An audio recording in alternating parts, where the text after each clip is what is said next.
Vandanti Bhadrani Akoto Bayam Praja Navainirvir Nara Devapadir Akyam Samantumar Hasya Vipaka Budhe Tejasa Durvishahina Gupta Idanti Bhadrani Akoto Baya Praja Navainirvir Nara Devam Parakyam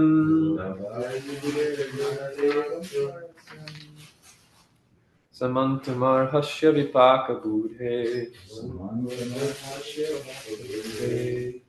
Durvisahena Yatejasa Durvisahena Gupta Vidanti Vadyanya Kato Baya Praja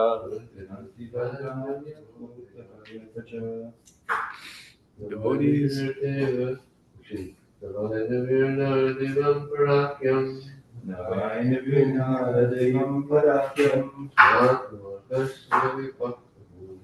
Samarasya Bhakti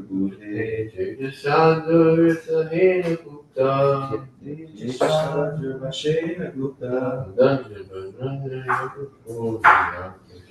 Vedanti Vedani Kovaya Praja Navai Nivir Nara Devam Parakyam Samat Kumar Hasya Vipakta Budhe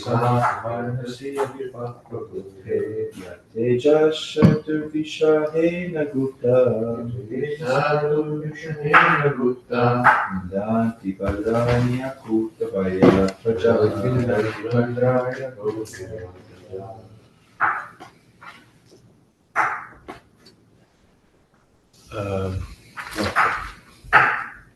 Na Never Vai As a matter of fact Nirvi By any man Nadadevam Unto a man God Rakyam Who is transcendental Samantum Placed on equal footing Arhasi By the prowess Avipakam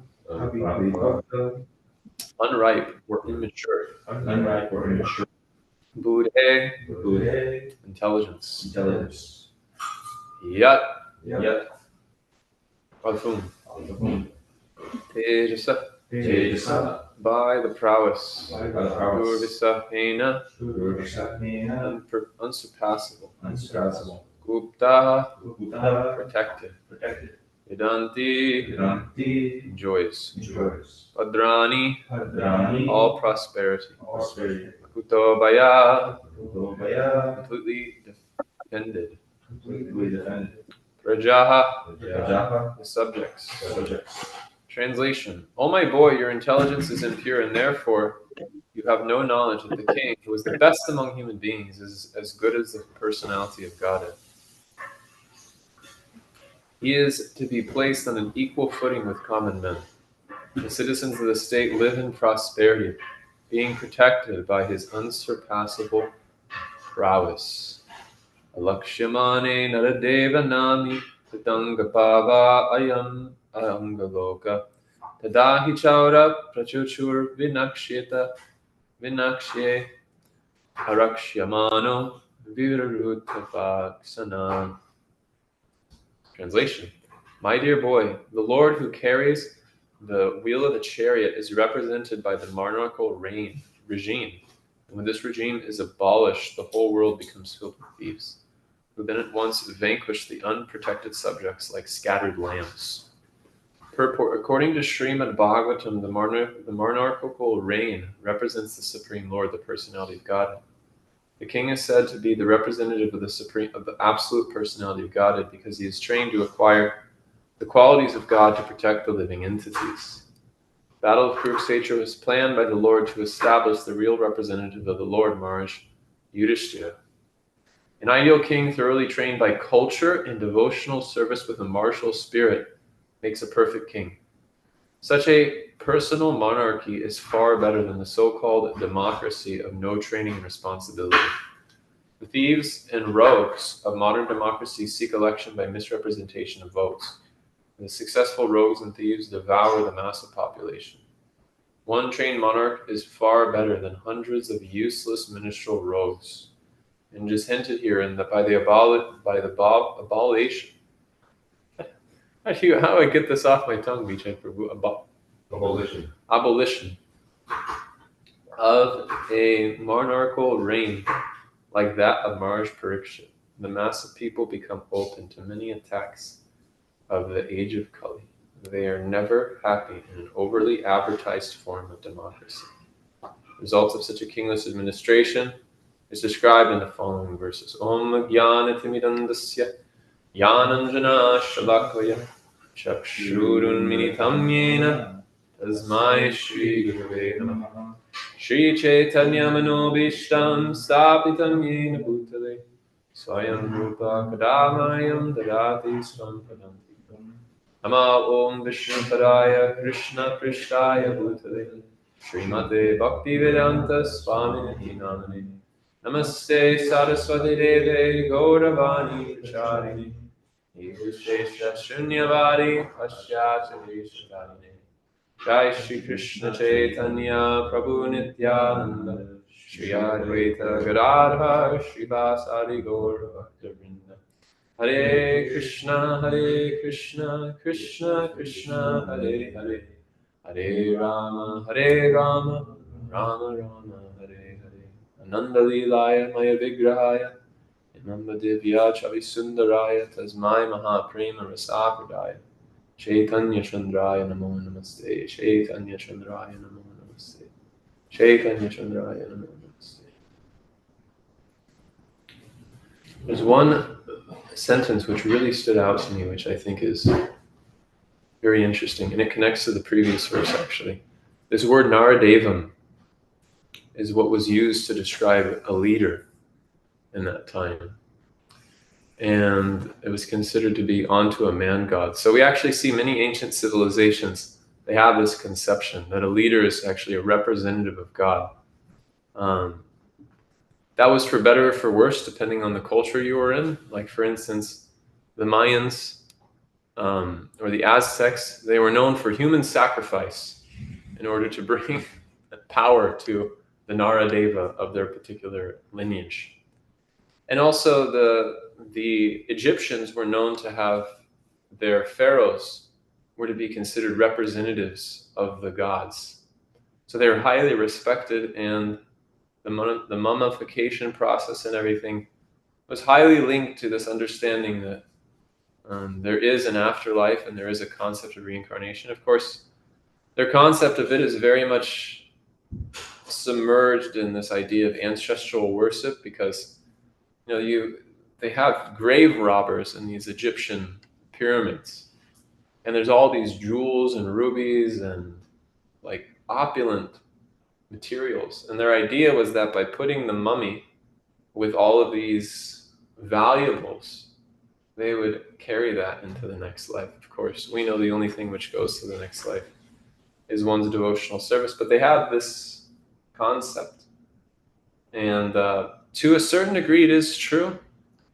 As we see with Shraddha ceremonies, when you offer the pinda to the ancestors, the idea is it's giving them relief from the suffering and the afterlife of having to transmigrate from one body to the next, which is a very stressful circumstance. Just like a baby in the womb is a very stressful circumstance, so going from one body to another is a very stressful circumstance. So there's this idea that in these ancient cultures, specifically monarchical societies, the king was a representative of God. And it doesn't happen by accident. They were born into a royal family, and from that royal family, they were meant to learn culture. They were meant to learn the culture of what it meant to actually be a king. And that culture meant, like for instance, there's this story of Ranti Dev, right? Is it Ranti Dev? Yeah. Ranti Dev, he was a king that anyone who came to his home, he was ready to receive. And he practically was starving at one point. And then it was revealed later on that everyone who was coming to his home was actually sent by Krishna himself, just to glorify the prestige of this particular king, the devotional quality of this king. So there was a deep interconnection between culture and devotional service for those who were in a position of leadership in society. And simultaneously, they had to be strong. They had to be able to make decisions which would be tough in order to uphold the dharma of society. So the culture, devotional service, and martial spirit, these are the qualities of an ideal leader. And how does this relate to the Krishna consciousness movement in the present day? Well, nowadays, in the Krishna consciousness movement, we may not necessarily have a king, but we have temple presidents, we have leaders, we have gurus, we have sannyasis. And these are more or less the kings of our international society. These are the ones who make decisions, these are the ones who have influence and they have power. So it's very important that from the beginning of one's Krishna consciousness, there is this training in culture, understanding how to receive guests, understanding how to maintain a temple in a very clean way, understanding the regulations of temple life. And all these things were meant to be in place in order to ensure, all these things are meant to be in place to see that anyone who comes into the atmosphere of a temple or in the atmosphere of the International Society for Krishna Consciousness, they could be inspired to actually take up the process themselves.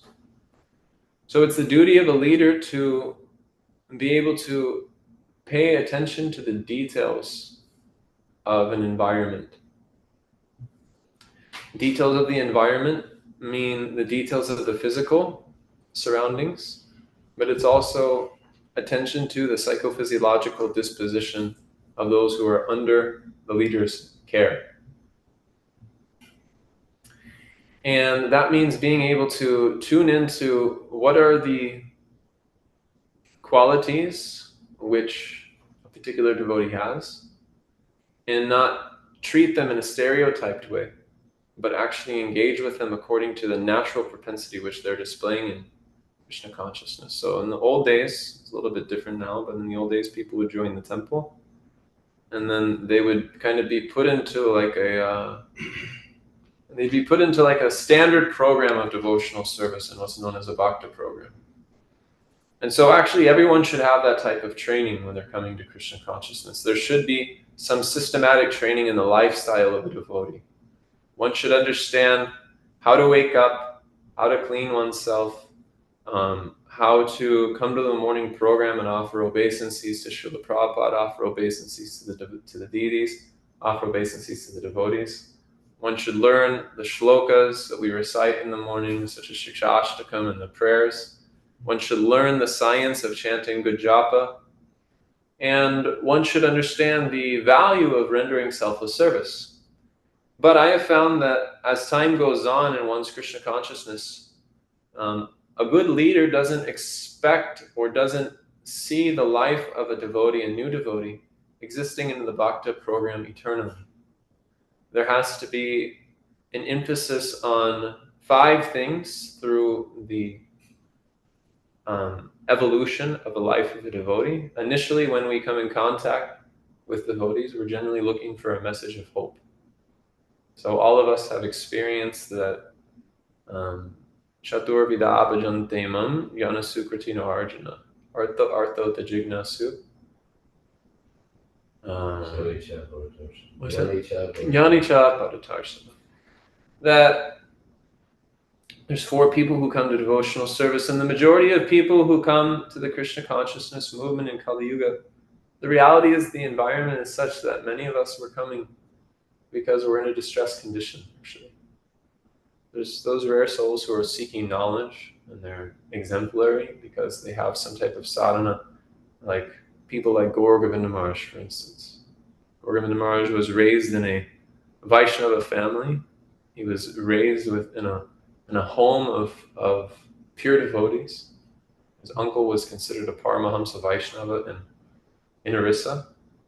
And he was worshipping this deity Gopal practically from his childhood. And if you read his biographies, there's two biographies, Krishna Lingaya Vigraha, Lingitik Vigraha, and then there's this When Good Fortune Arises. So Krishna Lingita Vigraha only has the first half of his life, not so much about his later half of his life. And then Good Fortune Arises gives a overview of his entire life through the form of interviews. So in the life of someone like Gaur Govinda Maharaj, we see that he was praying to Gopal, make me a beggar of prema.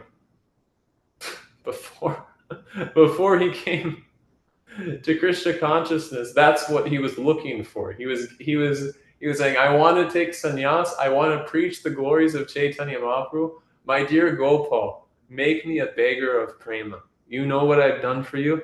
Now please accept this little service. And so he left in the middle of the night, his home, like Chaitanya Mahaprabhu.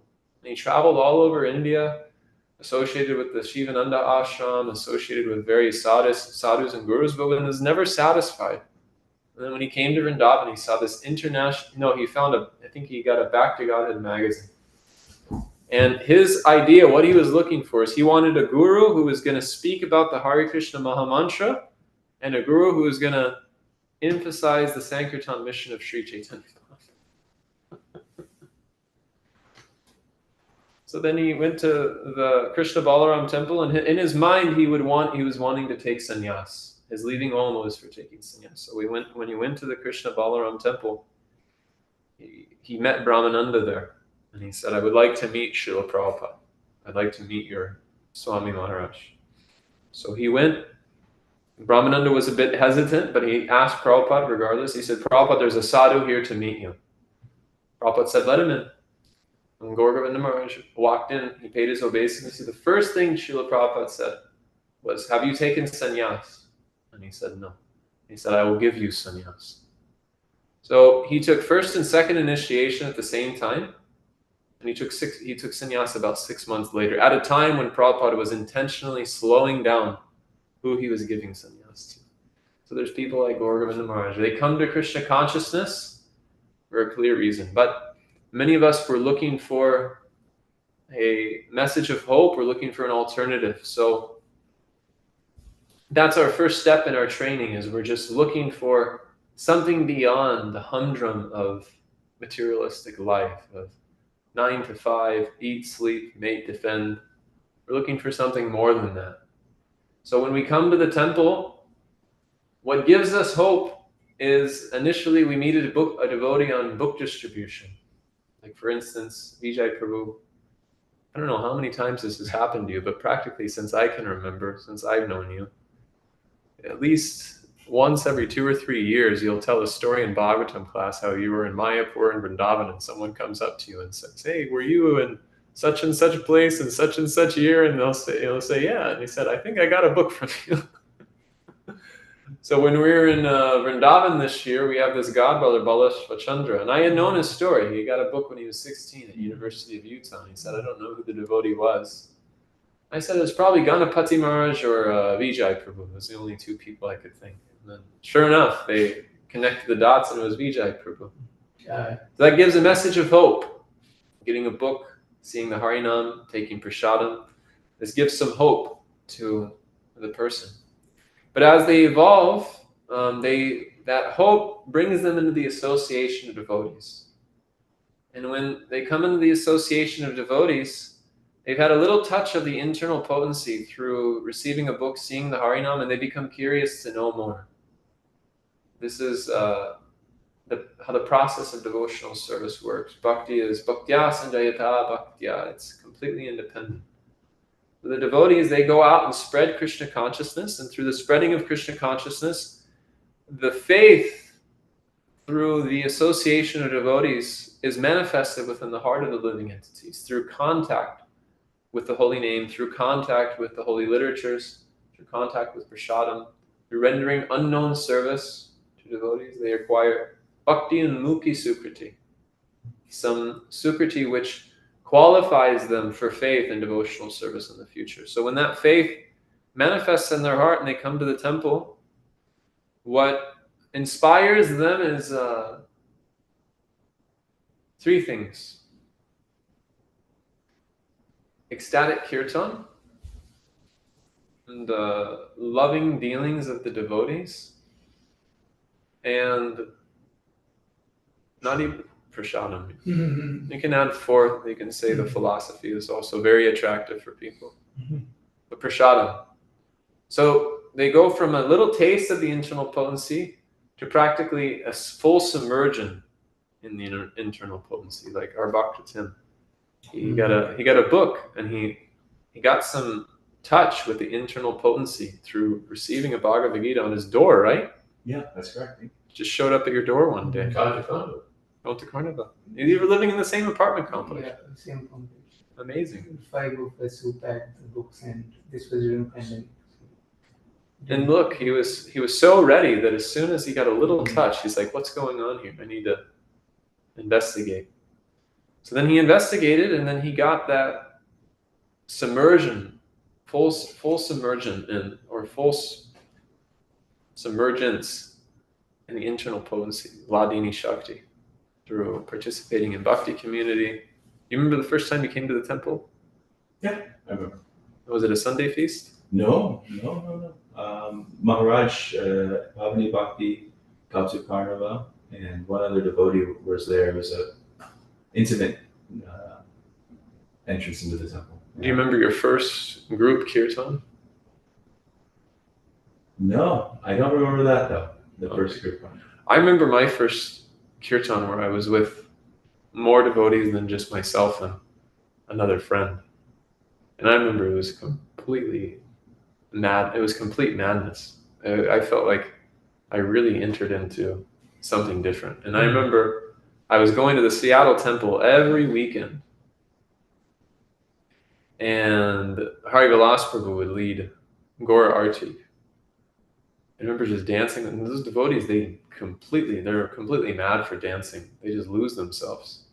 And I remember looking at the deities, Shishirada Nilamadava, and dancing in Gaur Artik, and this realization came through my heart that you could do this for the rest of your life. No one will stop you. So we need to give people that experience after they've gotten the book, after they've come to the temple. There needs to be a deep experience which we expose them to. And then as they evolve, the deep experience can inspire them, but unless they have the friendship, the Sangha of devotees, it's very difficult for that deep experience to be maintained, because the Krishna gives a little taste from coming into the association of devotees. But unless they cultivate friendships with devotees and enter into the stage of sadhu sangha, it's very difficult for them to maintain. So that sangha is the next stage. So first I mentioned hope, and I mentioned immersion, and then sangha. And then beyond sangha, they have to receive education. And this is the stage of bhajana kriya. This is when they learn the process of how to chant japa.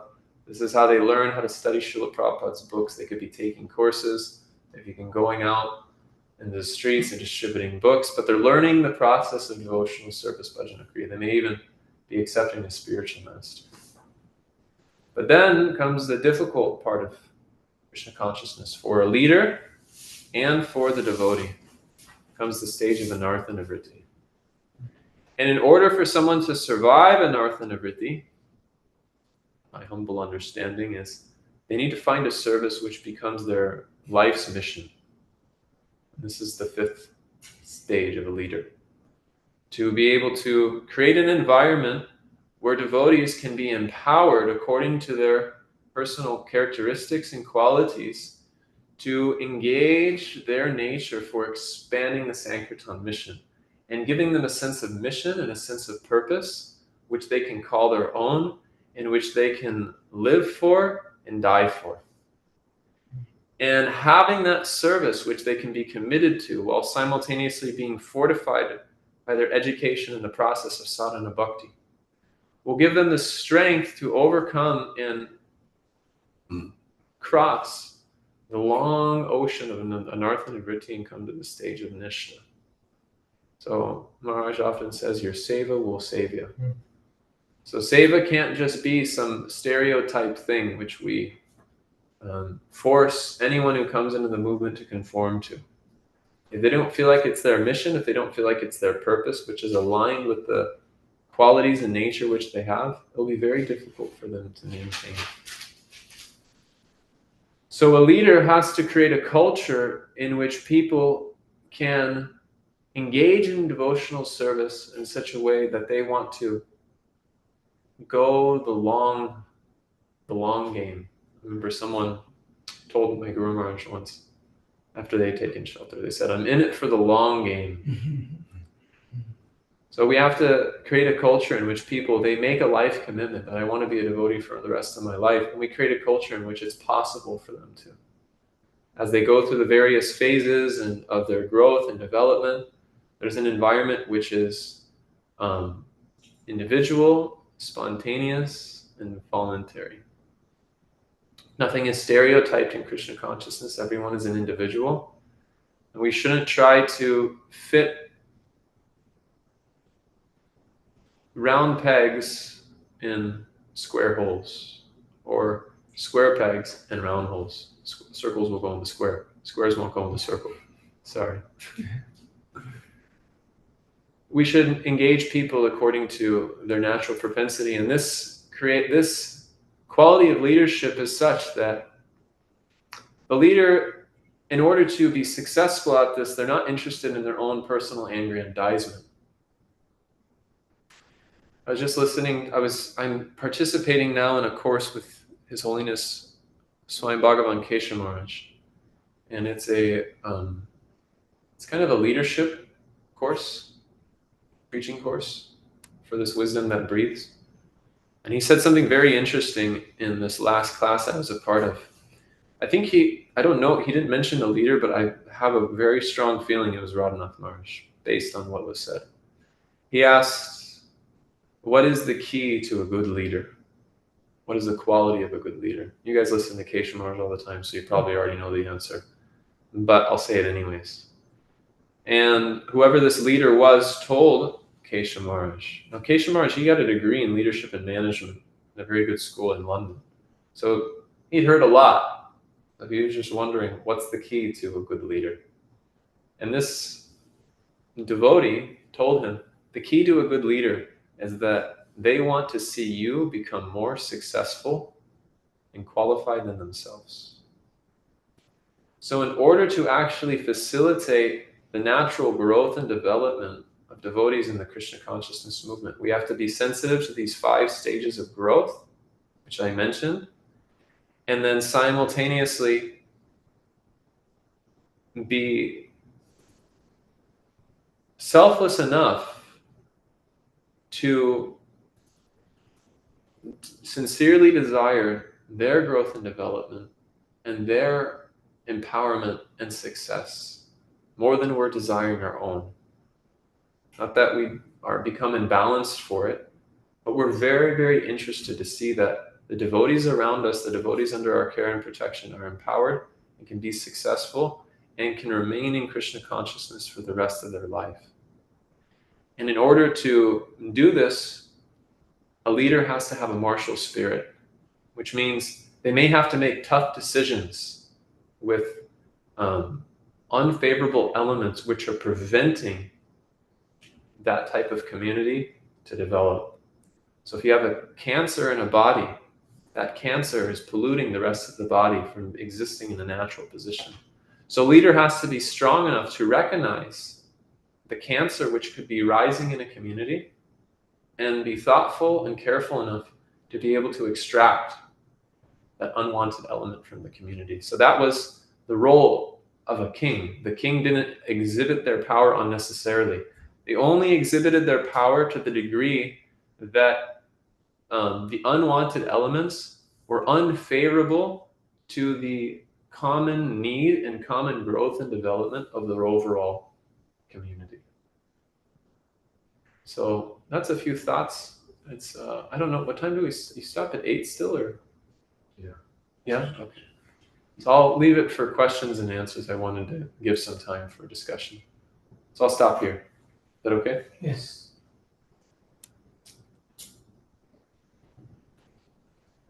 So Prabhu, you mentioned about the Bhakta program, that it is important for beginning devotees to understand the rituals of why we do what we do, rising early and taking bath and cleaning oneself, etc.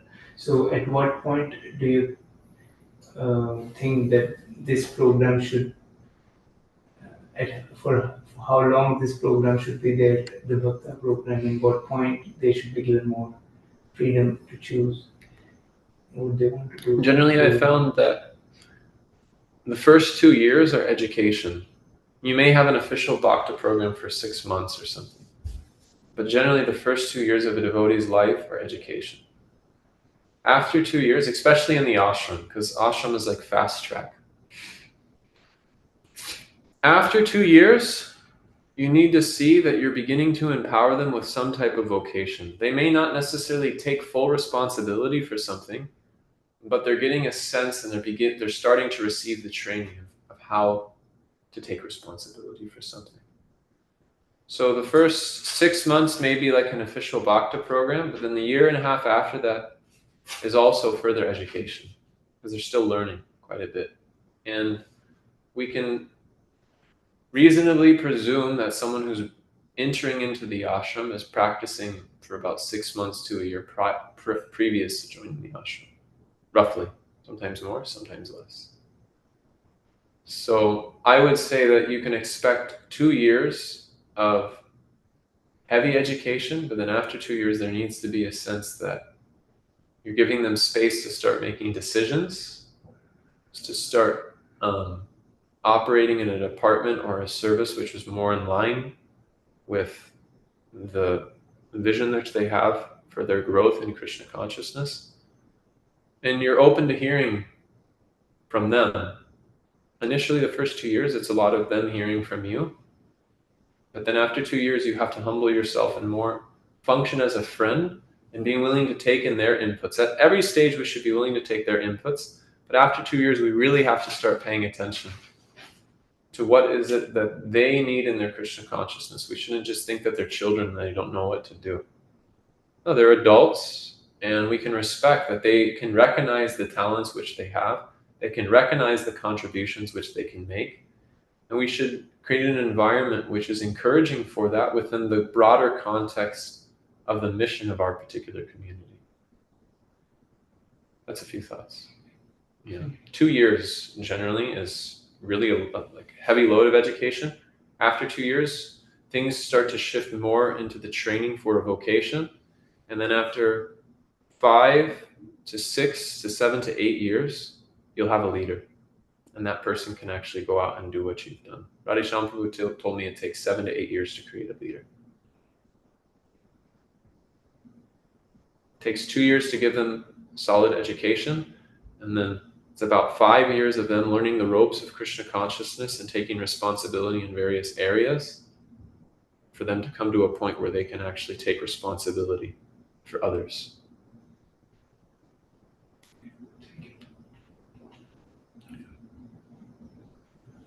Yes. Hey, Dr. Prabhu, thank you so very much for this this class.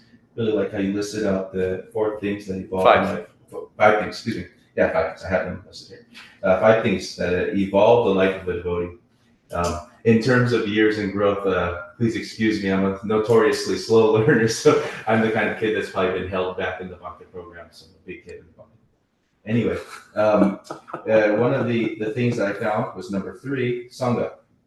I think just to build up that idea also, traveling together with devotees, because I didn't enter the ashram, but when I travel with the devotees, and then it's just like 24/7, nonstop, engaging in either chanting, hearing, serving, enjoying prasad, sharing your thoughts. I thought that for me was a big, every time we travel, I think with the LA Rath Yatra, and then recently Mexico, those were big boosts, at least in my being enthusiastic about entering into Krishna consciousness. And then not only that, you learn a lot from it too.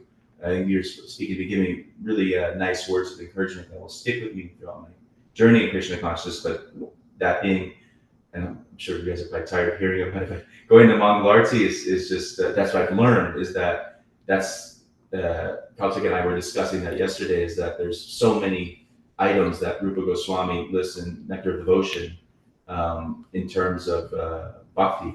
But if you go to Mangalarti every day, you've knocked out more than 70% of them. And I wouldn't have known that if I didn't actually travel with devotees and experience it. Yeah. And feeling it. So, and then just on one other thought, I was coming out, I didn't remember my first kirtan. I wasn't attracted to it. I'm starting to actually, but I'm kind of more the opposite. As far as kirtan, I was like, not so much into the kirtan, because I was a little bit more reserved, a little bit more shy. But I thought the philosophy, I was actually really into the philosophy more than anything. And I think also on that note, Devavrata Swami, I've heard so much of his pastimes as being a Yale student. He was Yale, and I think he was studying sociology or political science. He studied a lot. He got an independent study degree. Yeah, and what fascinated him was that he was wanting, and myself as well, just trying to think about what's the best way in which humanity could organize itself, in which everyone's well off. You know, there's so many different kinds of, there's communism, capitalism, all different kinds of isms. But when I listened to Krishna consciousness and Srila Prabhupada's philosophy on how we can create a sustainable world where everyone can live in harmony, I said, and it made so much sense that simply by chanting Hare Krishna, you don't have to spend any money, you don't have to make any kind of drug, but just simply by chanting Hare Krishna, everyone's better off. For me personally, I thought that item was the most attractive. Thank you. Thank you. Yeah, on the point of Sangha, the whole point is to create an atmosphere in which the 6 loving exchanges can manifest between those who are becoming curious in Krishna consciousness and those who have firm faith in Krishna consciousness. Because through that Sangha, one develops faith in the method. And Prabhupada says about the Bhakti Lata Beach, he says methods, rules, and regulations. So the whole point of Sangha is to facilitate 6 loving exchanges in such a way that people become attracted to wanting to apply those methods, rules, and regulations of devotional service. So as you're saying, by being in that Sangha and experiencing the joy of just being able to reveal your mind, learn, have a good time, take prasadam together, naturally your faith in the process is deepening, and you're appreciating the nuances of why all these things are there. Because without being in that association, it could just seem ritualistic. But once you're in the association and you're doing it in devotees who are very thoughtful, with devotees who are very thoughtful, then you become enlivened and you feel like, I want to do more of this. Like now you're convinced I need to start going to Mangalarti every day, because you're seeing it's an integral part of the overall picture of Krishna consciousness. So I really appreciate your point. Anything else? I want to share about the unavailability part you were sharing. So if you compare it to a game of sports, unavailability is a game where you play a very defensive strategy. You try not to lose, but you shared about how finding a service that you can give your life to will automatically be like an offensive strategy. You play to win. So in that sense, you will automatically get rid of the deficiencies that you have. The best defense is a good offense. Exactly. Yes. So it's an offensive strategy where you play to win, you don't play not to lose. And then you have a higher probability of actually winning. Correct. And in that process, all the deficiencies will kind of fade away and you will play for a long game. Correct. Yes. Because our mind needs to go towards not just, lust, anger, greed, envy. Our mind needs to start focusing on how can I be of service and how can I expand my service. Our desires have to start transforming in that direction. And it's not like it's practical, it's scientific. It's not, doesn't need to be this mystical, one day the light turns on. There's a lifestyle and a holistic way to actually see that transformation takes place. And so that's why it's important that leaders identify what is the potential of a devotee and then engage that potential to its highest capacity. And that may even mean sometimes like a devotee moving on from a community for the sake of their service.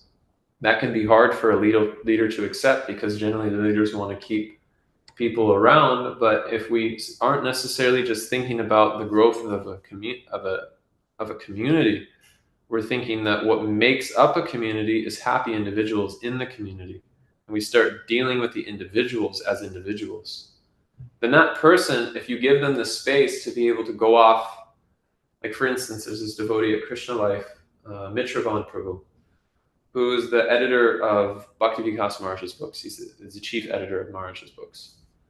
And, in order for him to engage in his service in a more practical way, he needs to be in India. So the leadership, they gave space for him to go and do that rather than just trying to hold him. And that creates a sense of belonging, actually. Because our life in Krishna consciousness, it could be short because death can come at any moment, but it could also be long if we live a healthy life. So we don't know how the trajectory of people's lives will go. They may need a temporary arrangement to expand the particular service.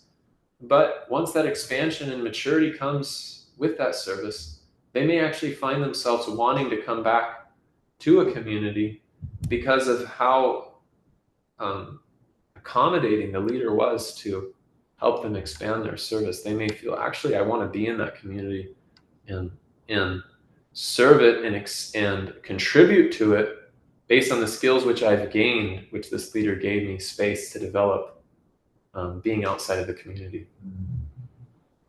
So there's nothing to lose, actually, when we deal with individuals as individuals rather than as just moving parts of an institution.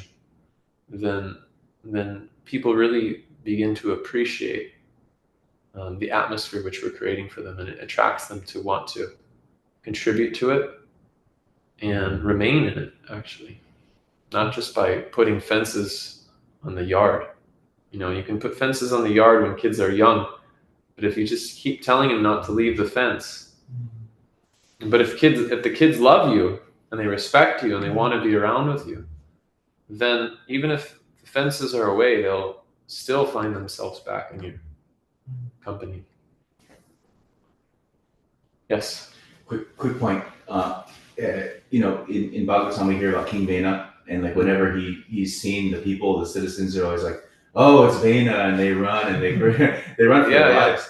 And I'm without, because I was recently in Mexico, I did see I don't want to say like anything that would be, but I just seen what I observed. I saw Swami, but he was like all by himself, and I had heard from devotees in Mexico that there's bad leadership, in that the temples are.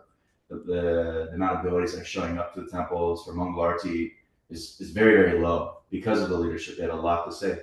And it's just like, I'm grateful to come back to Silicon Valley where the leadership's very good. It's like when Vaishekar Maharaj is in the temple, you can't even find a seat. Yeah. And it just shows that, like, I had saw like one of the leaders in Rath Yatra over there just by himself. No one wanted to associate really with him. And then when you come over here to ISKCON Silicon Valley, you see Maharaj stand in line if you want to speak with him. There's just so many people that want to associate with him, and you could just it's something that can be seen if you're the success of a leader. Correct. Yeah. Thank you. Very nice reflection. Vijay Prabhu, do you have anything to say? No? Okay. Vancha kalpatarubhascha kripasindevacha patitanam pavanebhyo vaishnavebhyo namo namaha. Nantakoti Vaishnava Brinda Ki Jai. Shri Prabhupada Ki